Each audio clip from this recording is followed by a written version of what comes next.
Hello. Apple has recently been named the world's first trillion-dollar company.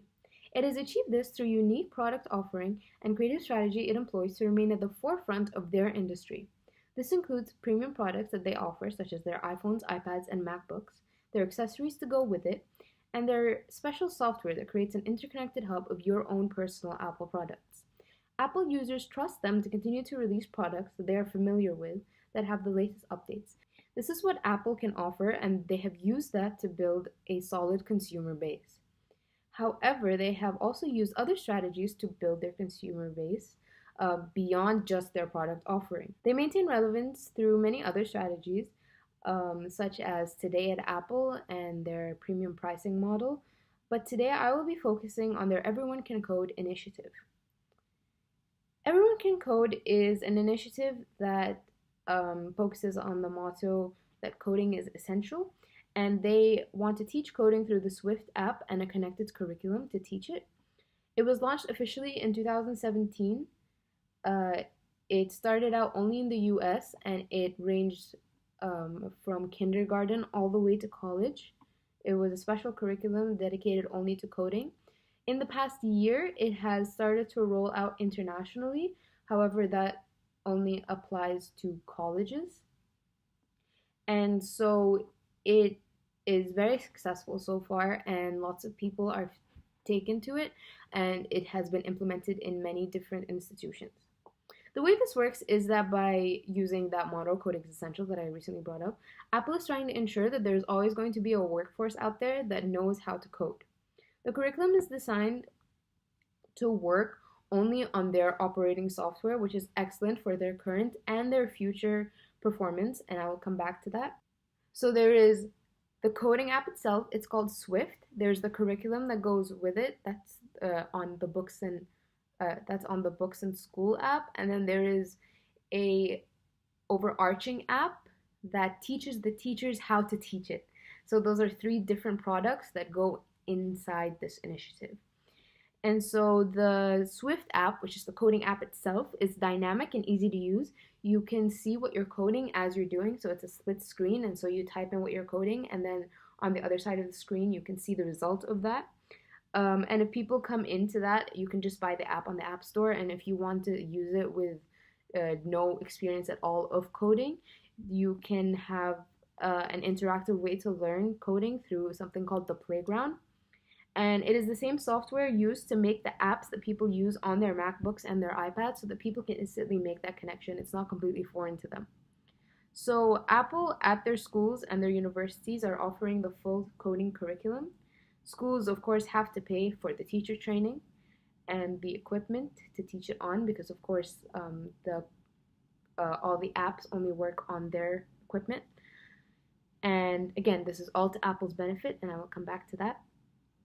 But it is simple and it has been proven to be effective so far, and that is why it had the international rollout very recently. This is due to children already largely using Apple products. Of course, like it is said that Apple is a young man's gadget, and so if you're trying to teach children something new, teach it on something they already know. So you wouldn't want to teach it to them on a PC, which is more foreign to them.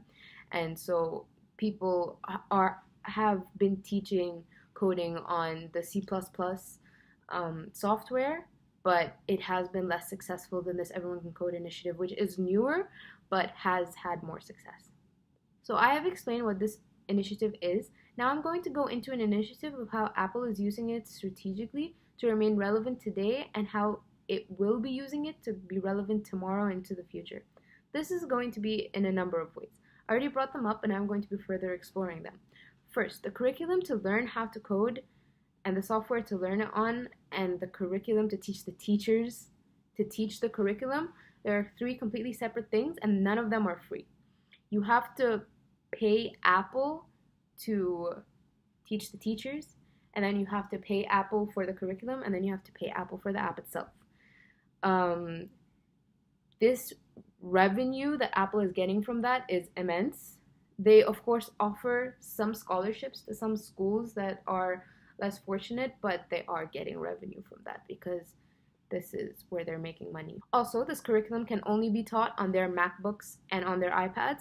So the school that wants to teach it sends their teacher off to training, and while they're doing that, then they then have to, during that time, buy MacBooks and iPads. So they're not just selling the software of the curriculum and teaching the teachers, they're also selling hardware of the MacBooks and the iPads themselves. So schools that want to teach this easy coding are forced to buy another one of Apple's numerous products and services, again increasing their current relevance and thrusting their products into the zeitgeist.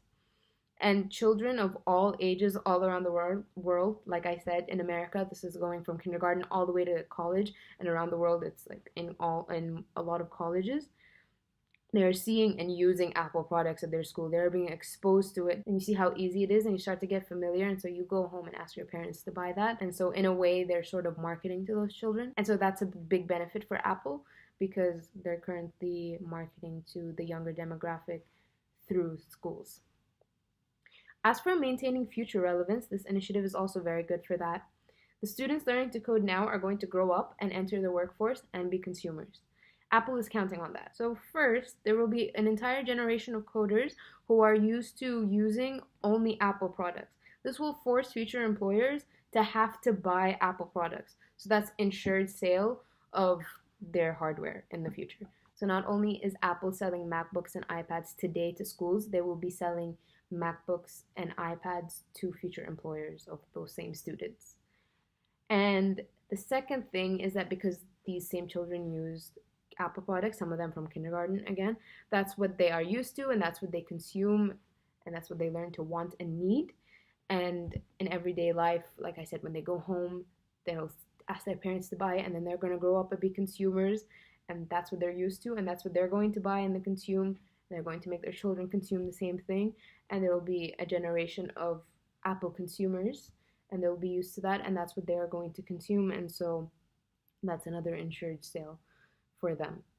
That's how they're going to maintain relevance easily in the future. Going into recommendations, it's easy to say that Samsung or Windows or whatever other tech company should follow suit and go into schools too, because like I said, there's not much marketing going on to children at schools. I don't think that would be a good recommendation because Apple already sort of has a good grasp on that, and they have a good market share.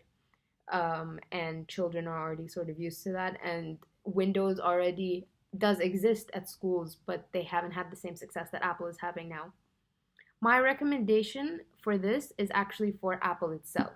The next move is for Apple to open their own schools. Apple's resolve behind this whole initiative is that they want to educate the coders that they want, because App Store revenue is a sizable part of Apple's bottom line. So they can continue to educate the workforce this way if they open their own institutions for education.